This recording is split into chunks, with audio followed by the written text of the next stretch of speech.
আসসালামু আলাইকুম। আশা করছি আপনারা সকলে ভালো আছেন, আমিও আপনাদের দোয়াতে ভালো আছি।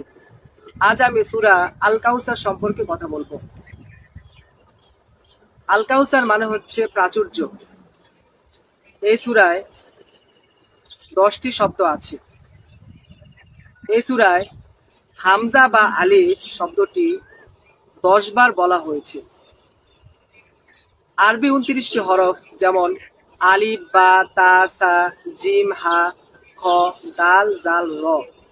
এখানে র 10 নম্বরে অবস্থিত, কিন্তু কেন? সূরা আল কাউসারের র 10 নম্বরে অবস্থিত। আবার এই সূরার দ্বিতীয় আয়াতে আছে নাহার শব্দ। নাহার শব্দের অর্থ হচ্ছে কুরবানি করা। আর আমরা মুসলিমরা জিলহজ মাসের 10 তারিখে কুরবানি করি।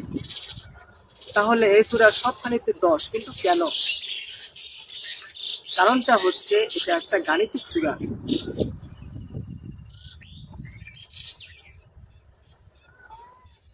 সূরা আল কাউসারের অনুবাদটা হচ্ছে এরকম যে, আমি আপনাকে হাউজে কাউসার দান করেছি, কাজেই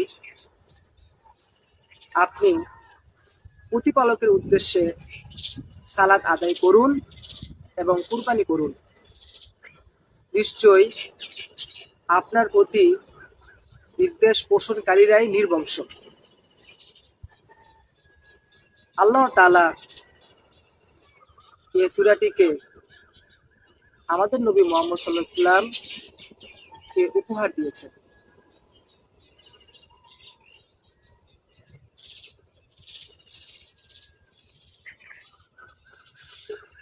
এই সূরা আমাদের নবী মুহাম্মদ সাল্লাল্লাহু আলাইহি ওয়াসাল্লামকে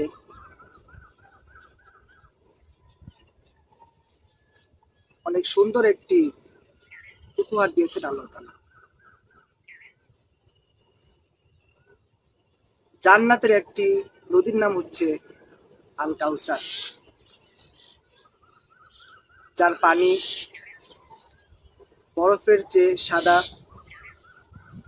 বরফের চেয়ে ঠান্ডা, মধুর চেয়ে মিষ্টি।